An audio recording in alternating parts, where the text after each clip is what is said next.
As I was talking about, all right, I'm going to show you exactly what we've got here. We got the ruptured gasket. We had a new P-trap that I put in, a trap adapter ground joint, a slip joint washer, slip joint extension I put in there, and a chrome slip joint nut. And of course, there was the new spin and grin that I told you about. Right. Don't want to forget the spin and grin. Yeah. And what else? Well, we had the labor, of course. That makes perfect sense there. And all you have to do right here is sign. And is that going to be cash, check, or what? Well, this is really quite high. Are you sure that it was that big a job? Oh, this was a major change out, rebuild and reinstall, all right? Now, you happen to be lucky that I know what I'm doing, because there's a lot of guys would have taken them all day. They'd still be here, okay? They'd be trying to figure out what was going on here. And on top of that, very, very important that I knew that I was doing, because the flood could have ruined your entire house there, because I knew what I was doing, and then they could have killed some of your pets as well with the flood. Are you absolutely sure about this? Absolutely sure? Look at me. Yeah. Look at me, all right? Totally, Yeah. okay? Absolutely sure, okay? I'm telling you like it is here. If you did not let me fix it, the damage and the potential loss of life, let me tell you, I don't want to talk about it. Well, we do need to talk about it, because I'm Stephanie James, a reporter from Eye on the Consumer, and we have just seen an example of gross overcharging, and we have it right here on tape. Would you like to look? Yes, right there. We've got a hidden camera, and it has caught all of this on tape. You're doing a story about my company? That's good. Well, it looks like our pal Rocky's going to become a real TV celebrity. But somehow I get the feeling he might have been better off as an unknown. And what do you think? It just goes to show these days you can hardly turn on the TV or open the morning paper without being bombarded with reports of alleged wrongdoing exposed during undercover sting operations.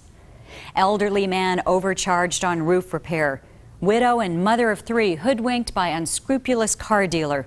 We've all seen or heard these type of tabloid headlines. And while it's wonderful that the media has decided to champion the cause of so many mistreated consumers, it's also true that ratings play a major role. You see, good, honest service just doesn't seem to generate the kind of ratings that these shows want.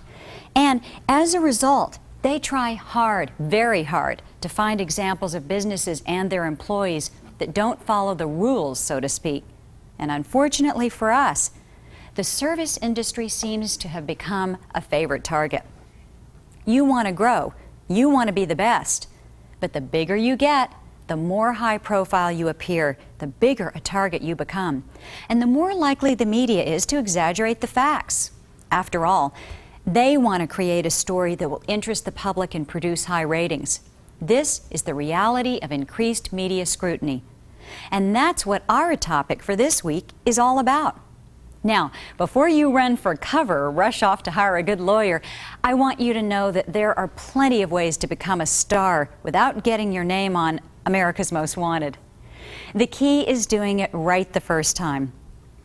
Remember that to each customer, you are a sort of performer. What I mean is that you owe it to your customers to give your best performance on each and every job, no matter how simple or complex, even if you've done 100 jobs just like it.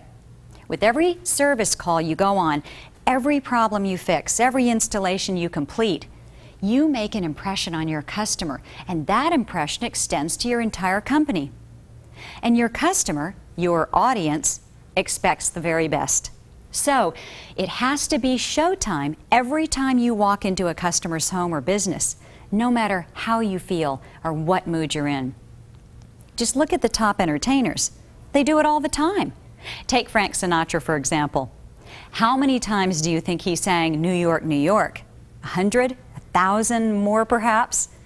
Do you think his fans would have thought it was okay for him to have given a so-so performance? I don't think so. And I'll bet your customers would feel the same about you. When you do your best, do it right and focus on customer service. You need to develop the kind of personal relationship that builds trust and encourages repeat business. Hey, think of it as creating your own fan club.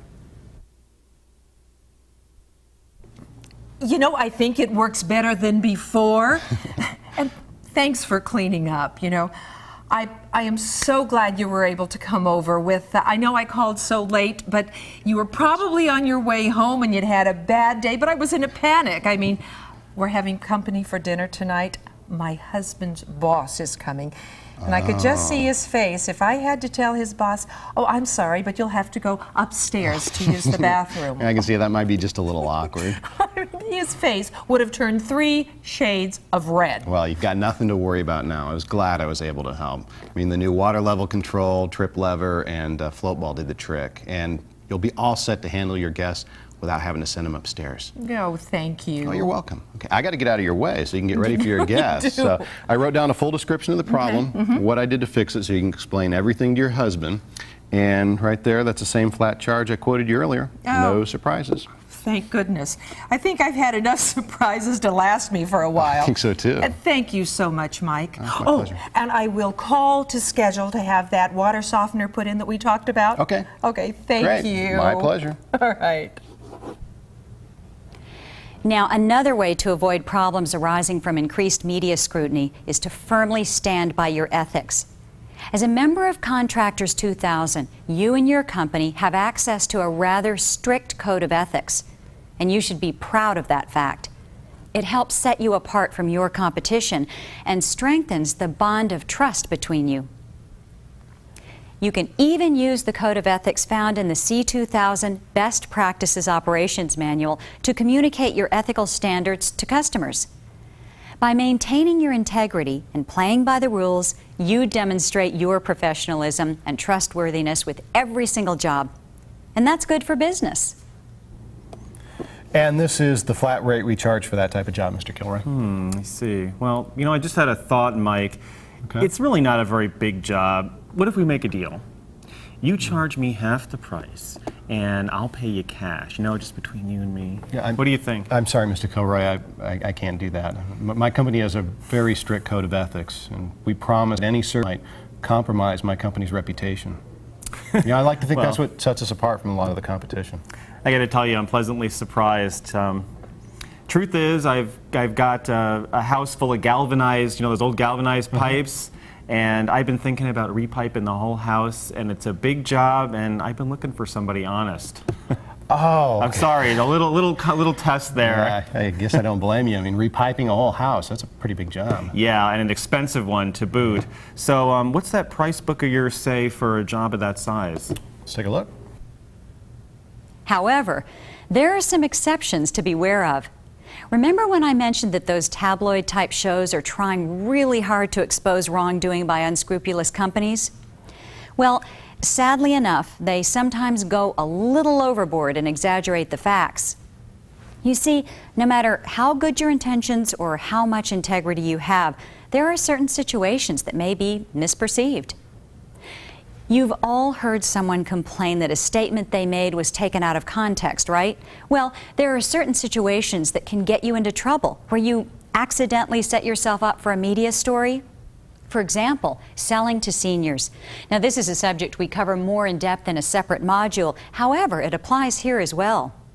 Have you ever sold a product or service to a senior only to have a friend or relative later complain that the senior was taken advantage of? Even though the transaction was completely above board to you and your company, someone else's perception of the situation was quite different. If you can identify the potential for misunderstanding, then you can help avoid it. How? Well, in the case of seniors, it is always a good idea to ask if an okay from a third party is necessary, preferably a friend or relative.